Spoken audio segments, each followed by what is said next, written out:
Good evening, everyone, and welcome to the Lacrosse Show. I'm Mark Powers. Connor Wilson is still enjoying his sabbatical. So with me, as always, for the past couple of weeks, I got my man Chris Marshall here. How we doing, Steve Marsh? Fantastic, fantastic. That was a very somber intro. I feel like you really missed Connor. I do. I'm sorry that I've been taking you two apart from each other. No, it's not like that. Apologies. It's been a long hump day for me here in New York, so I'm actually excited to be here with you guys, getting a little lax time in on an otherwise tough day. Are you ready for some topics? Absolutely. Let's nail these down. Let's take them out.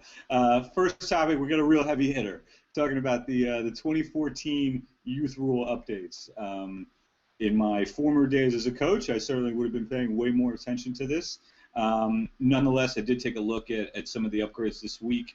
I thought there were some decent moves. Obviously, we're still focusing on hits to the head and trying to safeguard the athletes as much as possible in that regard. What did you see from the updates, Chris? Anything pertinent jump out? Well, I mean, like you said, I mean, to kind of further our conversation with Trevor Tierney from a week ago, Yeah. I mean, I think it's important, and I think I think they're the most important rules, are the player safety rules. And I think that the fact that those rules are coming in place at the youth level is also important, because those are the kids, in the next 6 or 8 years who are going to be playing in college and are going to be playing pro lacrosse. And I think it's important to teach kids, especially with so much growth in the game, the right way to play to help prevent injury and keep this sport on the trajectory. Yeah, totally. You're right. Get them started young, get them used to the rules. That way, it's not a culture shock as they get older.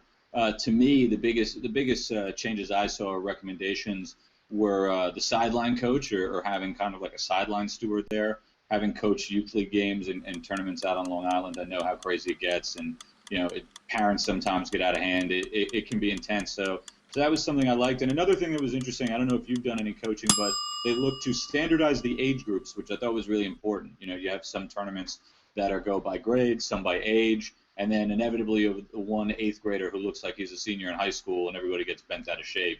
You have any experiences like that?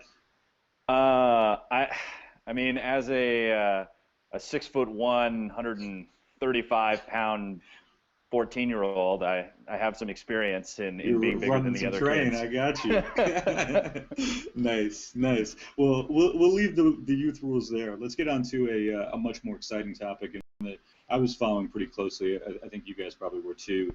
The MLL moves. We just released the 23-man protected rosters, and also around that were a flurry of trades.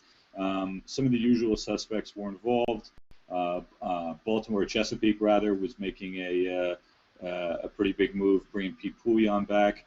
Who did you like? What was the biggest move you saw, or what was the best, most odd drop from the protected list?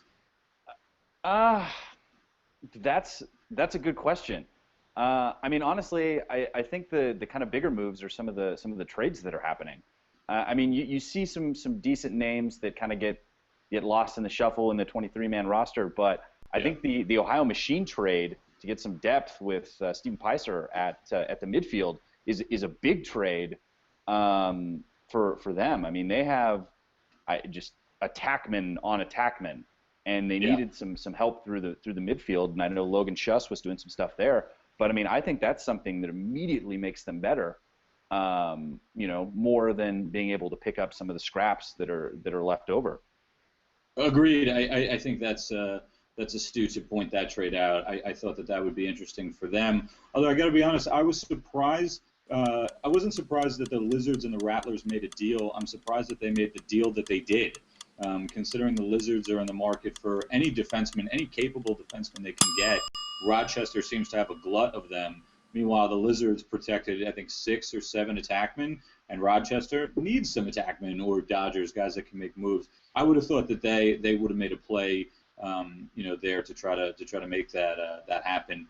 But as far as Chicago, Peiser I think is a steadying force there. He's a little bit of an older player, but I think they kind of need that kind of settling force in the midfield, and he's got that strong outside shot. So, fortunately or unfortunately, moving right along to another exciting topic from this week, NJIT and continuing the growth of men's Division I college lacrosse. I'm sure the overwhelming sentiment on this is nothing but a good thing. Was there anything in particular that you took away from this announcement, Chris? It's it's exciting to see in any growth at all. I mean, the only thing that disappoints me about growth in general is particularly at Richmond when men's soccer got dropped.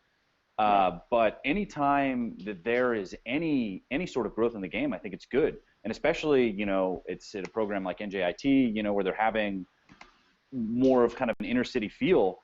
I think it's a huge step in the right direction for lacrosse. I mean, I think we need to break the mold where people are, thinking lacrosse is only for, affluent families, or, you need to have a lot of money to play it. Because there's programs out there that will help you be able to play, and I think it's important for people to know and understand that. You're 100% right. I think NJIT being in Newark, an incredibly urban environment here on the East Coast, Newark, New Jersey, I think that's going to pay dividends.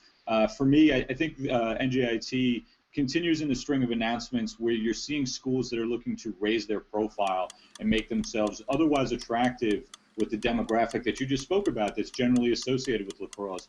Rich, upper middle class, white, suburban kids. These are the kids that when they come to your school, fortunately or unfortunately for you, are going to pay full freight. So, I see a lot of these smaller schools like an NJIT, a Mercer, a Furman, the places that are looking to raise their profile, expand to the East Coast, and get those type of student athletes. I think that's a big motivator. So moving right along again, I got an interesting one to bring up with you, Chris. We're going right to your backyard, although all right. I doubt that you've made too many trips up to Oregon, but maybe you'll prove me wrong. We're going to talk about the Oregon Lacrosse Classic put on by Rhino Lacrosse and the Powell brothers. What do you know about this tournament? Well, I mean, what I know is that the Powell brothers are going to Oregon, and Oregon is really one of those places that has been really just churning out some top-level talent. I mean, there were a lot of guys that were MCLA guys that I played with, guys like, maybe not household names by any stretch of the imagination, but, All-American MCLA players like the Clayton brothers or like a Nate Barris type guy. And then you have guys like Connor Martin going out there and doing what he's been able to do. And of course, Peter Ball, all coming out of Oregon. So I think that it's just bringing more light to the fact that there's a lot of talent coming out of the Northwest.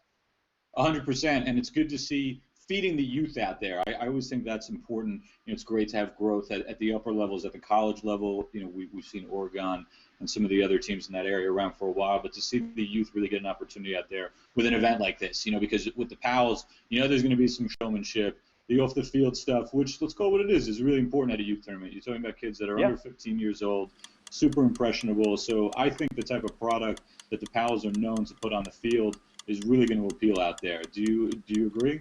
Yeah, I mean, I had the opportunity to work closely with Mikey Powell on the LXM Pro Tour last year, and see what he was doing, with the kids, and he's out there just having I mean, I geeked out having a toss with Mikey Powell. I mean, that's awesome. And I can only imagine, these kids seeing the kind of wizardry that he does with his stick that, will push them to want to do more things. And I mean, I absolutely have to give a shout out to the Sheenans, Coach Sheenan over at Lake Oswego High School, and Rick Sheenan, who was instrumental in the USA Stars program, both out of the Northwest and the Portland, Oregon area, in growing the game early on.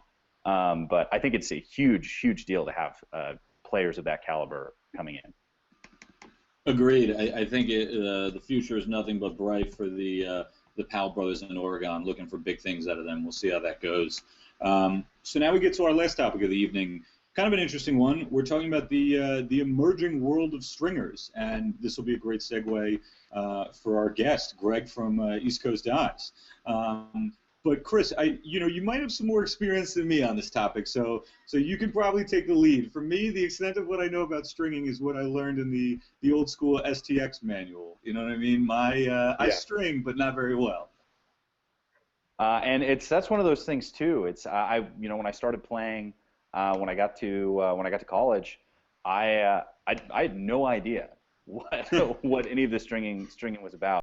I mean, I had like a factory sprung brine edge with soft mesh, and I mean I could sort of throw and catch. And then as the my career progressed, I had a decent stick that I liked by the end, but I never had a good stick, and that's something that I discovered the first time I threw with the stick that Greg strung for me.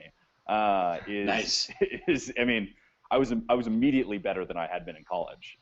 Just picking the stick up, and I think how special of a feeling is that? I've had that myself. It's great. Yeah. And I think that's really what's kind of breaking this market open, with the stringing and a lot of especially the kind of unusual looking things that put some kind of individual stamp, like the Iroquois top string, and even some of the more traditional pockets and stuff like that that are coming out. It's a way for people to kind of express how they feel and improve their game, like by a large they're amount. Functional. They're not just there for good looks. Right.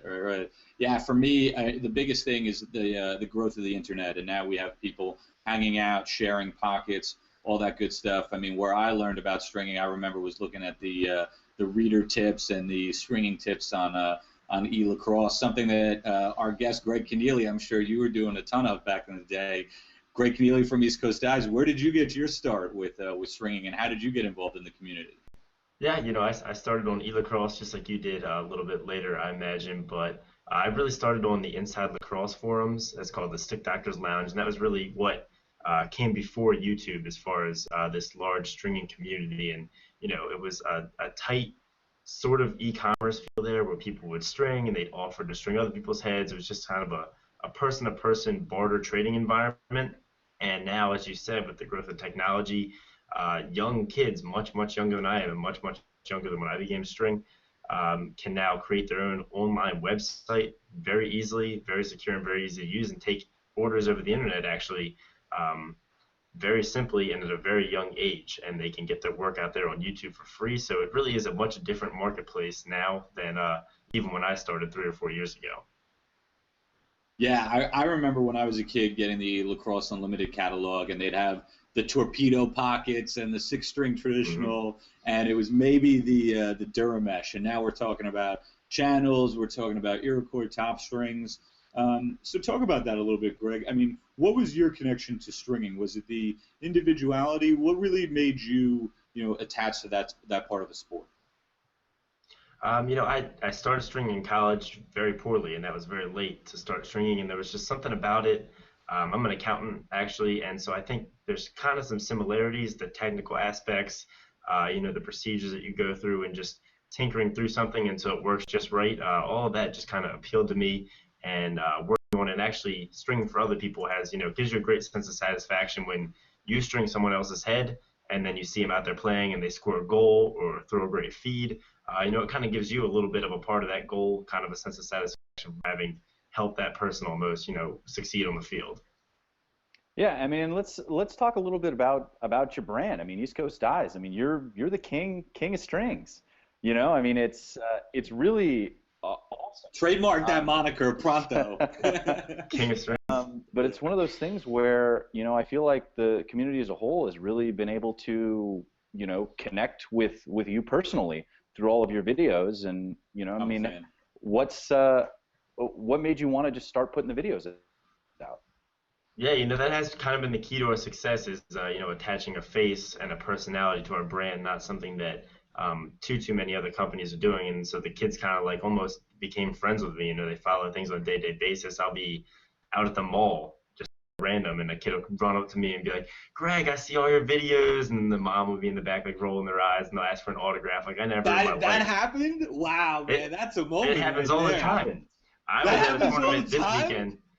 Yeah, I was at a tournament this weekend, and at least 20 kids came up to me. I was signing autographs. It was insane. One quick story. I was at a University of Maryland game this last season, and Gary Gate is sitting 3 rows ahead of me, and not one kid said a single word to him. But about 30 kids came up to me, and we're all sitting in our row talking to me, and I'm sure everyone around us was like, "Who is this kid that everyone wants to talk to? Like, what is happening? Like, is he some celebrity?" It was wild, but it was just fun, And so I was really the first one to do instructionals on YouTube, And I think that's really what created, the coherence there is people love to learn to string, people love to learn in general, and it made it really easy to learn and string your own head.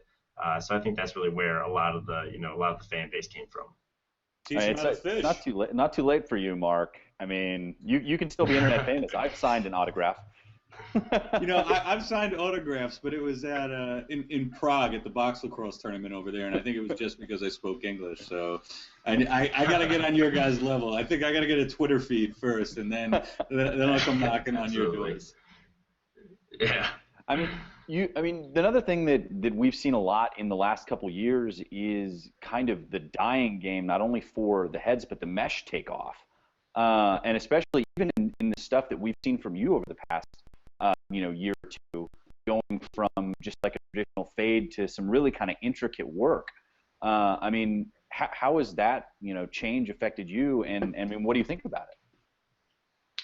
Yeah, it's been a lot of fun doing the mesh, and it's fun to push the boundaries as far as what people think can be done on mesh, and we've certainly got a lot of things in the future that we're currently R&Ding that'll, I think, blow some people's minds. But it's fun to see things, even 5 years ago, people didn't even consider this as an option. So you never, things were the same for so long that it was bound to change eventually. And unfortunately, NCAA doesn't allow the two-color mesh, but maybe someday. But for now, it gives kids something fun to customize their stick. That's a really unique aspect about lacrosse, is that in no other sport do you have an item that you can completely customize to have it look however you want. Like you might have football gloves that are football and football, but there's nothing that you really customize the way you can in lacrosse head.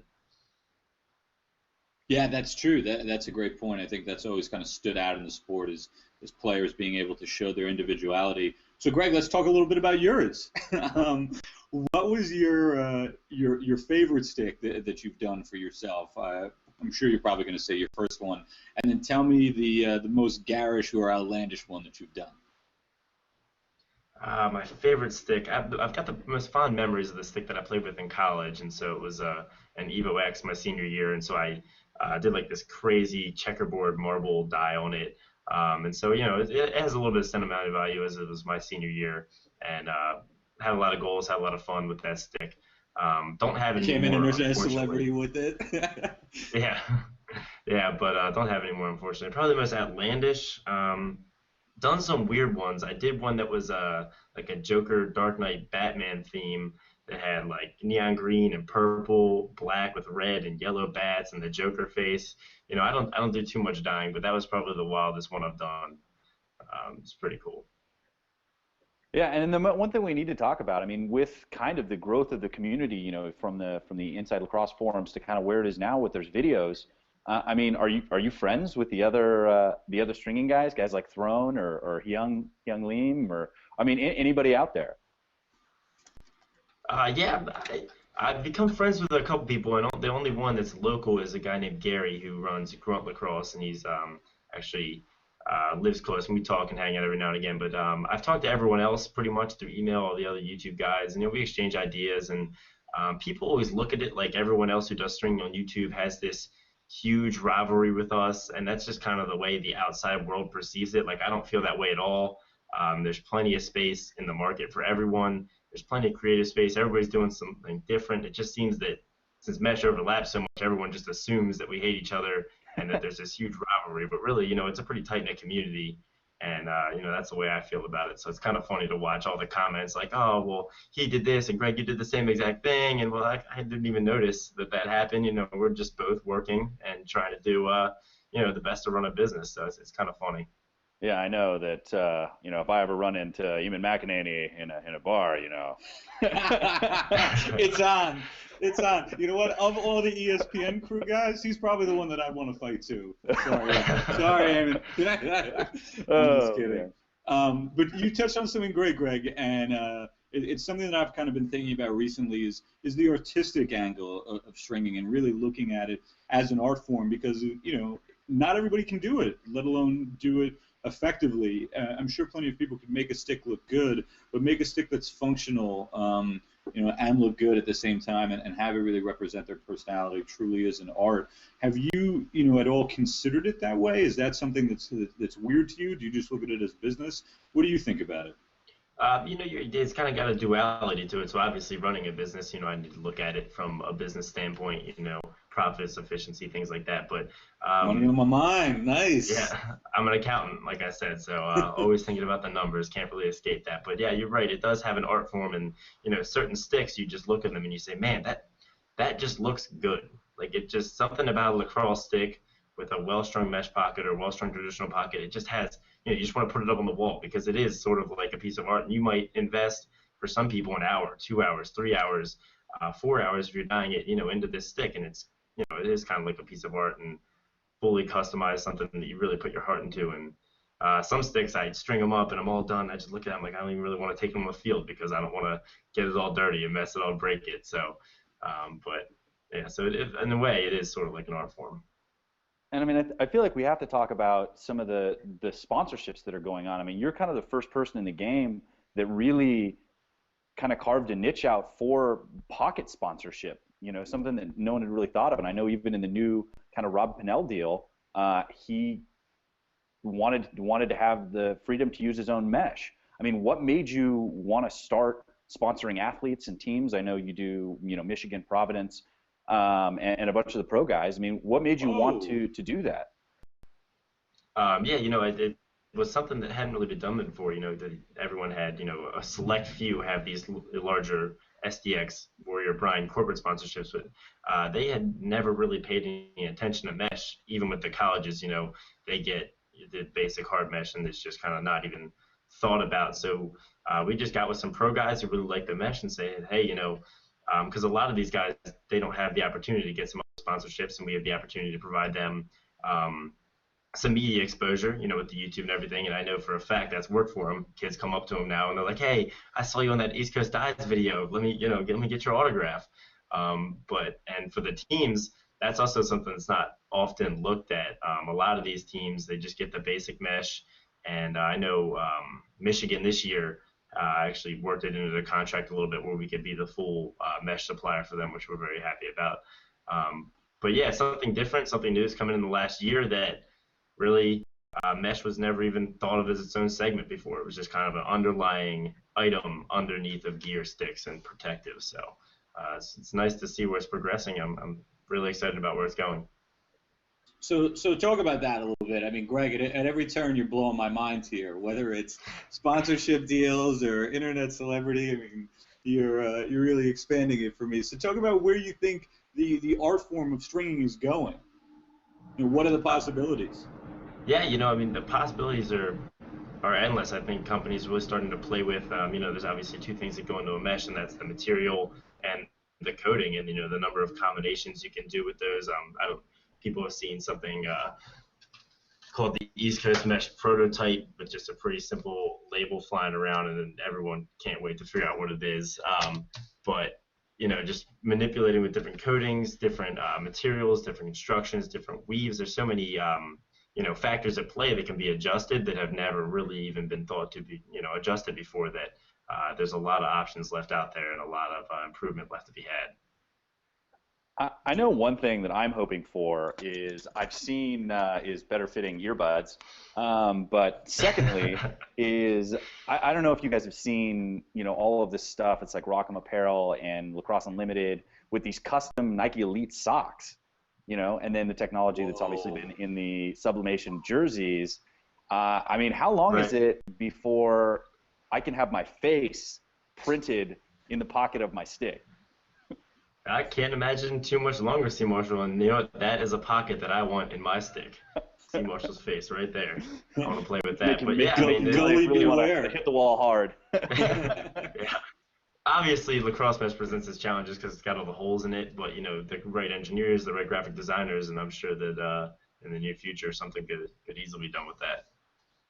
Greg, do you think it's more, the advancements that we're going to see? Do you think that's more going to be with technology, or more of a game evolution, maybe a relaxation of the new rules or something like that?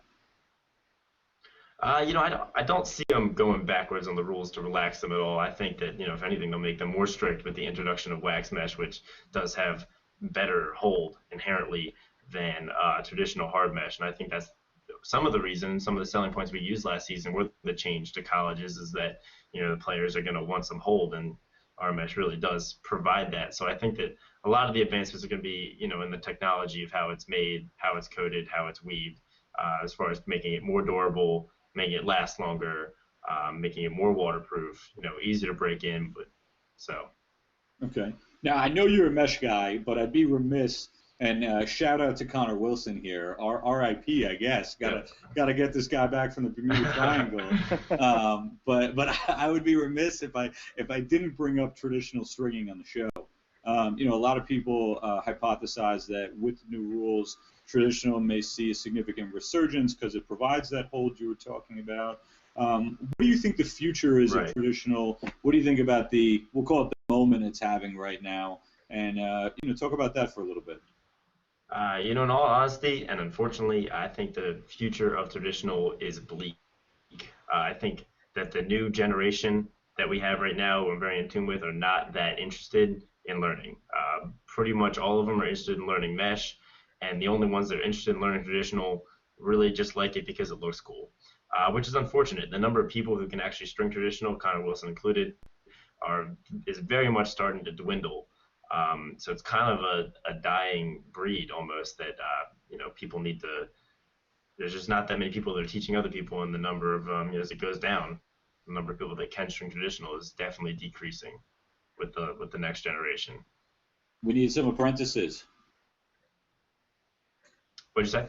I said we need some apprentices. We need you to get out there and start teaching some of these kids that are coming up to lacrosse games. We need you to start teaching them the dying art form.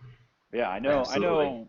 One of my favorite videos that you made, and I think one of your most viewed videos, is that Volt Pita Pocket. It is, yeah, it is. That was like one of the first heads I ever strung. Yeah, that was one of the first heads I strung, when I started making YouTube videos, and so it was a pita. It was extremely bright, and all the kids gravitated to it because it's some of these kids. I'm sure some of these younger lacrosse players don't even know what traditional is, so that they were all really excited to see that. So maybe I could do a couple more showcase pieces, raise awareness, and try and save the traditional, make it an initiative. And although I do one sell thing mesh, so yeah, that's true. And there's one thing that I see from following you on Twitter and Instagram and YouTube, obviously, is the East Coast Dies travel post-collegiate team. And I know you guys just played in a tournament this past weekend. What's on the docket for Team East Coast Dies in the future? It's an exclusive group. It's pretty tough to get on. You had to go to college with us. It's pretty rough, and we're a group of elite Division III lacrosse players, a couple years out of their prime. But we just most of them are from Pennsylvania. We're from Baltimore. We get together for tournaments, but we're definitely slated to put our own team in the Ocean City, Maryland Classic, which I know I played in last year and saw some fans. It was a lot of fun, and maybe some of the larger profile tournaments like Vail and Lake Placid, and Vegas just happened. Maybe we can slate that for next year. I'm sure my buddies would not mind going to Vegas. And Salt Shakers Invitational, baby. We need you in New York. We could play. I'm in. I'll do it. Yeah, let me know if you need an assistant coach. I'll wear a suit. As long as you keep the mustache, you got the coaching position. Well, that's where all my power lies. That's a must. Challenge accepted. I like it. Mm-hmm. So, last question for you before I let you get into your plugs. Tell me what your ideal stick would be for yourself. My ideal stick, I play with it currently. Fortunately for me, I've got access to pretty much whatever shafts, heads, gear I want. Obviously, I can make any piece of mesh for myself that I want, so I can grab it real quick for you. Yeah, let's see the Holy Grail. Oh, my. So here it is right here. This is a very bright marble-dyed Nike Lakota, pretty infamous for using this head. And I would like to take credit for selling a lot of them because I didn't do this a lot. So we got, so it's like a neon yellow, orange, and red marble die. It's got ECD and 28, my college number, up there in the corner, and then another 28 up there, and then another one down there. It's got like a fire pattern, neon yellow. The pocket I use is pretty high, pretty whippy. And put a ball in there. Let's see what that thing's looking like. I don't even think I have a ball in my office. But let's just suffice to say that it throws a pretty solid toe drag. Okay. Is that a pull but, string I see down there at the bottom? What do you got down there? Yeah, just kind of pop that down. Now, they don't check sticks in men's leagues. I don't have to worry about that. Have this thing as deep as I want. And for shafts, I like the composite, actually. That's another new thing that's coming on Lacrosse is these carbon composite shafts. I either play with an Epic or this one Lacrosse C155, and I'm a huge fan of the composites. And, if you can afford them at $130 or $150 a piece, I definitely recommend them. Interesting. Now, sorry, just a quick follow-up because I'm curious about the composite. Yep. Is that because of the flex? What do you like about that? The feel is nice. It has a nice weight distribution.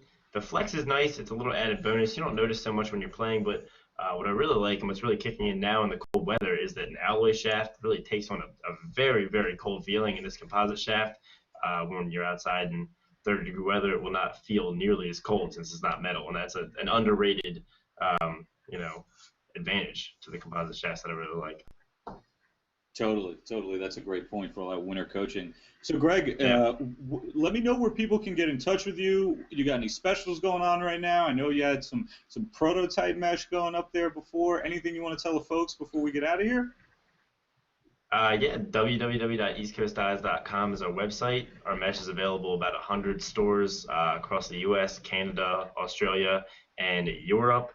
And everybody should stay tuned for a couple new products dropping. We've got a few things lined up for early 2014 that I think should be really fun.